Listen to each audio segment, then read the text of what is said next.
සියලු දෙනාම සාදරයෙන් පිළිගන්නවා අදත් අපේ PH Spoken English YouTube channel එකට. ඔන්න අද අපි අරගෙන ඇවිත් තියෙන්නේ grammar කොච්චර දැනගෙන හිටියත් තාම ඉංග්‍රීසි කතා කරන්න බැරුව ඉන්න ඔයාටත් ඒ වගේම grammar කිසිවක් නොදැන ඒත් ඉංග්‍රීසි කතා කරන්න ආසාවෙන් ඉන්න ඔයාටත් දින කිහිපයකින් superior ඉංග්‍රීසි කතා කරන්න පුළුවන් වෙන විදිහේ වීඩියෝ එකක් අරගෙන. ඉතින් කතාව සරලයි. ඔයා හිතන්න ඔයා කොහේ රටකට ගියාට පස්සේ ඒ රටේ මිනිස්සුන්ගේ භාෂාව ඔයා ඉගෙන ගන්නේ නැතුව ඉබේම ඔයාට කතා කරන්න පුළුවන් වෙනවා. එහෙම වෙන්නේ ඔයා નિરાයාසයෙන් ආයාසයෙන් තොරව ඒ දෙබස් ඒ කතාව ඔයා අහගෙන ඉන්න නිසා. ඉතින් කතාව සරලයි.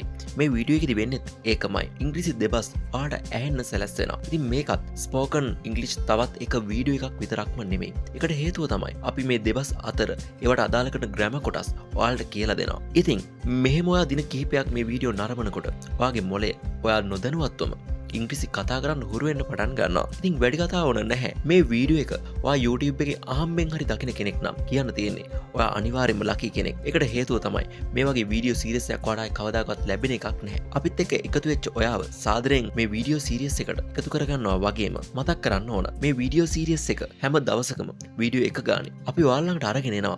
ඉතින් ඒ වීඩියෝ එක ඔයාලටම ගෙන්න ගන්න ඕන නම් දැන් අපේ channel එක subscribe කරන්න. ඒ වගේම වීඩියෝ එකේ notification එකක් ගෙන්න ගන්න නිල් පාට bell icon එකත් අනිවාර්යෙන් click කරලා තියාගෙන ඉන්න. ඒ වගේම මේ වීඩියෝ එක අවසානයේ ඔයාගේ වටිනා අදහසත් comment එකක් හැටියට දාගෙන යන්න අමතක කරන්න එපා. එහෙනම් අපි යමු සමන් දීමෙන් ඉංග්‍රීසි ඉගෙන ගැනීමේ වීඩියෝ පාඩම් මාලාවට. ඔහු රෝගියෙක්. He is a patient. ඔහු රෝගියෙක්. He is a patient. ඒතර මෙතනදී බලන්න රෝගියෙක් එක්කෙනෙක් ගැන කියන්නේ. ඒ නිසා a කියන ආටිකල් එක භාවිතා කරලා තියෙනවා. ඊට අමතරව he කියලා කියන්නේ ඒකවචන ප්‍රොනවුන් එකක් නැත්නම් ඒකවචන සර්වනාම පදයක්. ඒ නිසා එයත් එක්ක is කියන b පදේ භාවිතා කරලා තියෙනවා. ඔයාලා අපේ පළවෙනි වීඩියෝ එක නරඹුවා නම් b පද පිළිබඳව පුංචි අවබෝධයක් දැනට තියෙන්න ඕන. වර්තමාන කාලේ b පද තුනක් තියෙනවා. am, is, are කියලා. am එක භාවිතා කරනවා I කියන ප්‍රොනවුන් එකත් එක්ක. is එක භාවිතා කරනවා ඒකවචන ඕනෑම කතරු පදයක් එක්ක. ආයක භාවිතා කරනවා බහුවචන ඕනෑම කතරු පදයක් එක්ක. මෙතන ඔහු ඒක වචන නිසා එයත් එක්ක is කියන එක තමයි භාවිතා කරන්නේ. He is a patient. ඔහු රෝගියෙක්. ඔහු ඉන්නේ රෝහලේ. ඔහු ඉන්නේ රෝහලේ. He is in hospital. He is in hospital. in කියන preposition එක මෙතන භාවිතා කරලා තිනවා රෝහලේ කියන අදහස ගන්න. රෝහලේ කියන අදහස ගන්න in කියන නිපාත පදය භාවිතා කරලා තියෙනවා. He is in hospital. ඔහු ඉන්නේ රෝහලේ. He is in hospital. ඔහුට උණ තියෙනවා. ඔහුට උණ තියෙනවා. He has a fever. He has a fever. has have එකෙන් යම් කිසි අයිතියක් නැත්නම් යම් කිසි දෙයක් තියෙනවා කියන්න ඉංග්‍රීසි භාෂාවේ භාවිතා කරනවා. ඒතර have එක භාවිතා කරනවා බහුවචන කතරු පදත් එක්ක. has එක භාවිතා කරනවා ඒකවචන කතරු පදත් එක්ක. මෙතන he කියන කතරු පදයේ ඒකවචන නිසා එයත් එක්ක has කියන එක භාවිතා කරලා තියෙනවා. He has a fever. ඔහුට උණ තියෙනවා. ඔහුට උණ තියෙනවා. ඔහු රෝගියෙක්ද? ඔහු රෝගියෙක්ද? positive question එකක්. ඇත යන අර්ථයේ ප්‍රශ්නයක්. ඔහු රෝගියෙක්ද? ඔයාලා දන්නවා question එකක් නම් දීලා තියෙන be පදයේ හෝ helping verb එක අපි subject එකේ මුලට අරගෙන එන්න ඕන.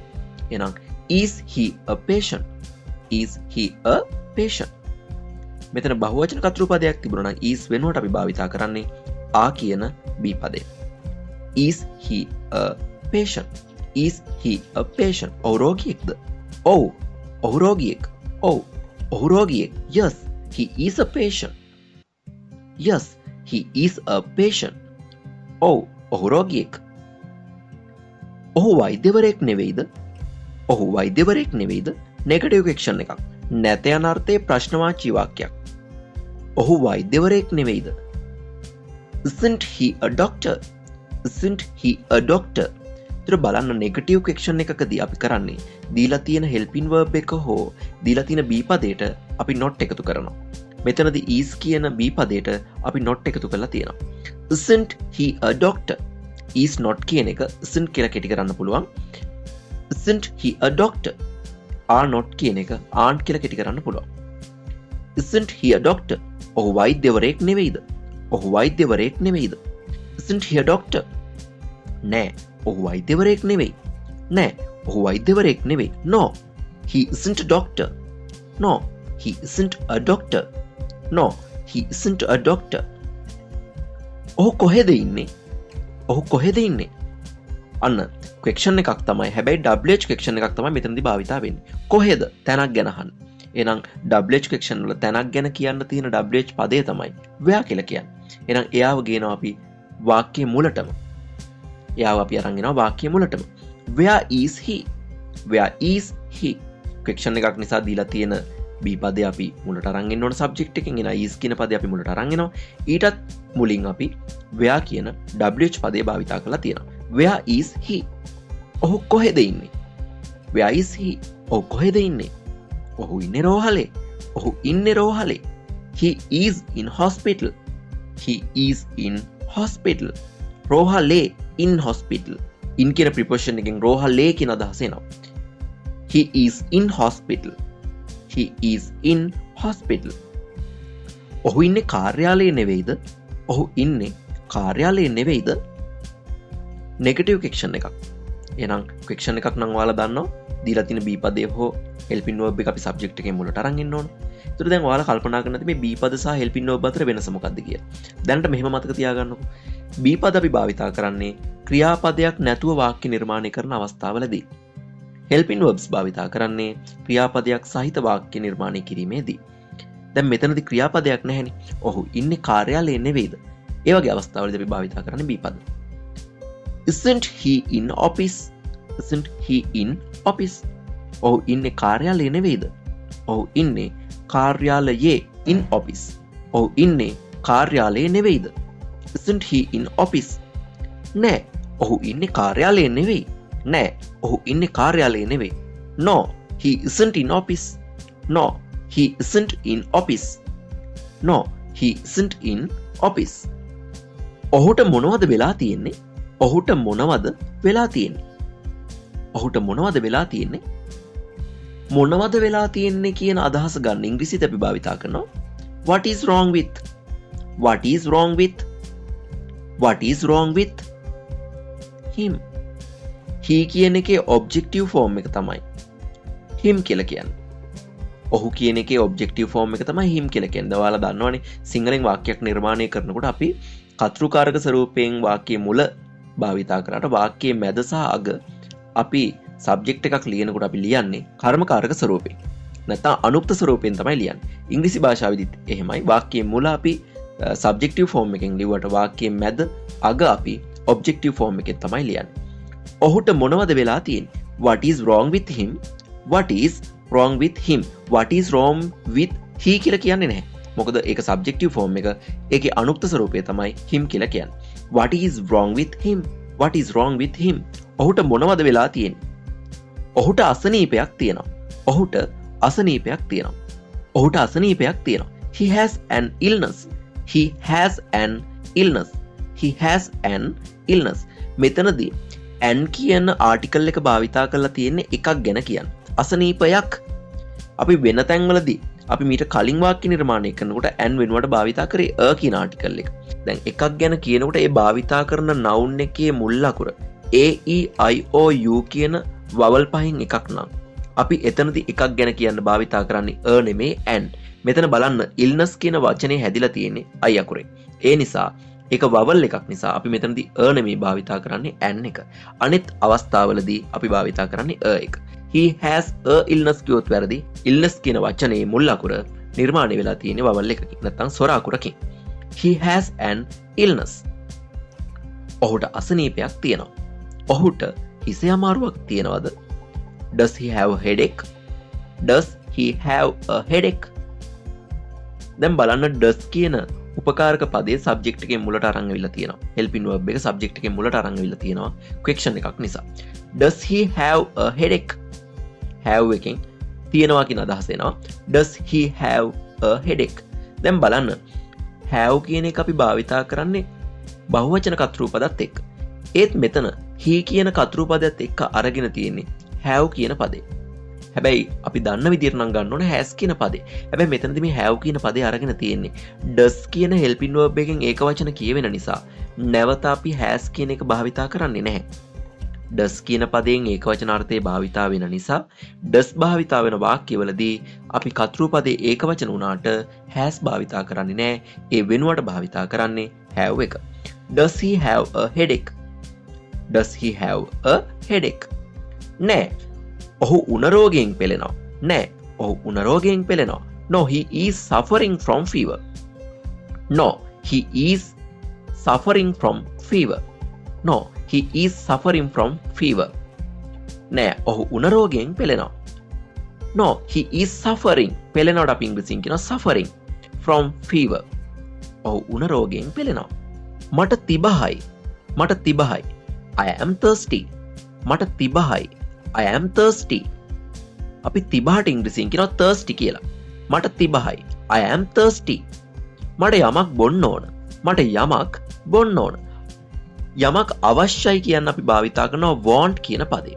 හැබැයි යම් කිසි ක්‍රියාවක් කරන්න අවශ්‍යයි නම් අපි භාවිතා කරන්නේ want to කියන පදේ.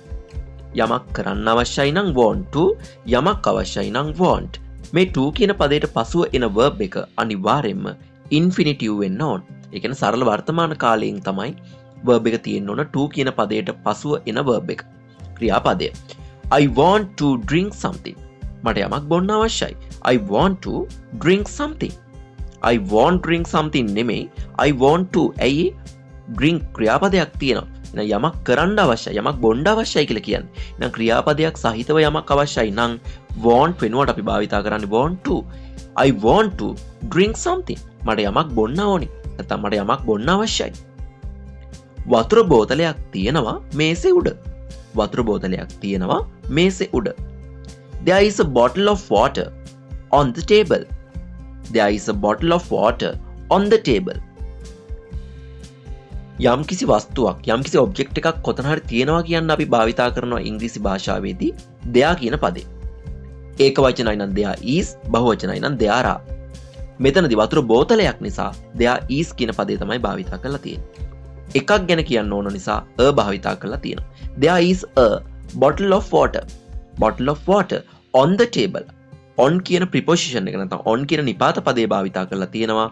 මේසේ උඩ තියෙනවා කියන අදහස ගන්න. On the table. එන යමක් උඩ තියෙනවා කියන අදහස ගන්න අපි on කියන preposition එක භාවිතා කරනවා ඉංග්‍රීසි භාෂාවේදී. There is a bottle of water on the table.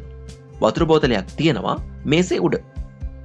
There is a bottle of water on the table. ඔයාට තිබහයිද? ඔයාට තිබහයිද? Are you thirsty? Are you thirsty? ඔයාට තිබහයිද? බලන්න දීලා තියෙන B පදේ අරගෙන අවිලා තියෙන subject එකෙන් මුලට. දීලා තියෙන B පදේ අරගෙන අවිලා තියෙන subject එකෙන් මුලට. Are you thirsty?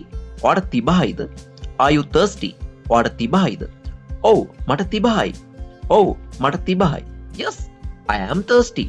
Yes, I am thirsty. බලන්න I කියන පදයට එක්ක භාවිතා කරලා දෙන B පදේ තමයි am කියන B පදේ. am is කියලා පද තුනක් තියෙනවා B පද වර්තමාන කාලයේදී. ඒතර am එක හැම වෙලෙම භාවිතා වෙන්නේ I කියන පදයට එක්ක විතරයි. Yes, I am thirsty. Yes, I am thirsty. ඔයාට බඩගිනි නැද්ද? ඔයාට බඩගිනි නැද්ද? Aren't you hungry? ඔයාට බඩගිනි නැද්ද? Aren't you hungry? Aren't you? negative question එකක්. දීලා තියෙන B පදේට not එකතු කරලා තියෙනවා. are not කියන එක තමයි මෙතන aren't කියලා භාවිතා කරන්නේ. Aren't you hungry? ඔයාට බඩගිනි නැද්ද? Aren't you hungry? අපි බඩගින්නට කියනවා hungry කියලා. තිබහට කියනවා thirsty කියලා. බඩගින්නට කියනවා hungry කියලා. Aren't you hungry? නෑ මට බඩගිනි නැහැ. නෑ මට බඩගිනි නැහැ. මතක තියාගන්න is එකට not එකතු කරලා isn't කියලා අපිට කෙටි කරන්න පුළුවන්.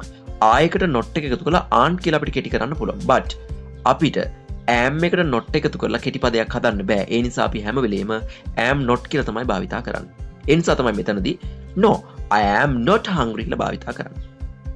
No, I am not hungry. ඔයාට යමක් බොන්න ඕනද? ඔයාට යමක් බොන්න ඕනද? ඔයාට යමක් බොන්න ඕනද? මං කිව්වා ක්‍රියාපදයක් සහිතව යමක් ඕන නම් යමක් අවශ්‍යයි නම් අපි භාවිතා කරන්නේ want to කියන පදේ. ඔයාලා දන්නවා යමක් අවශ්‍යයි නම් want කියන පදේ තමයි භාවිතා කරන්නේ. යමක් බොන්න ඕනිද? ඔයාට යමක් බොන්න ඕනිද? Do you want something to drink? Do you want something to drink? Do you want something to drink? ඔයාට යමක් බොන්න ඕනද? ඔයාට යමක් බොන්න ඕනද? Do you want something to drink? Do you want something to drink? ඔයාට යමක් බොන්න ඕනේද? Do you want something to drink? ඔයාට යමක් බොන්න ඕනේද? Yes, I want something to drink. Yes, I want something to drink. ඔයාට මොනවද බොන්න ඕන? ඔයාට මොනවද බොන්න ඕන? මෙතනදී අපිට මොනවද කියන අදහස ගන්න WH ක්වෙස්චන් එකක් භාවිතා කරන්න වෙනවා. ඔයාලා දන්නවා WH ක්වෙස්චන් එකක් භාවිතා කරන්නේ වාක්‍යයේ මුලදී. එහෙනම් what do you want to drink? What do you want to drink? මෙතන do කියන පදේ අරගෙන තියෙන්නේ සරල වර්තමාන කාලේ helping verbs වල do does වලදී you කියන කතෘ පදයට එක්ක අපි භාවිතා කරන්නේ do එක හේතුව තමයි you කියන පදේ බහුවචනයක් විදිහට තමයි සලකන්නේ. අපි do එක භාවිතා කරන්නේ බහුවචන කතෘ පදත් එක්ක. does එක භාවිතා කරන්නේ ඒකවචන කතෘ පදත් එක්ක. you බහුවචන නිසා මෙතනදී do තමයි භාවිතා කරන්නේ. What do you want to drink? What do you want to drink? ඔයාට මොනවද බොන්න ඕනි? ඔයාට මොනවද බොන්න ඕනි? What do you want to drink? WH question එකක් භාවිතා කරලා තිනවා මොනවද කියන අදහස ගන්න. මට වතුර බොන්න ඕන. මට වතුර බොන්න ඕන. I want to drink water. I want to drink water. එහෙනම් මතක තියාගන්න. යමක් කරන්න අවශ්‍යයි නම් want නෙමෙයි want to. ඒ නිසා තමයි මෙතනදී කියන්නේ I want to drink water. මට වතුර බොන්න ඕන. I want to drink water. I want to drink water.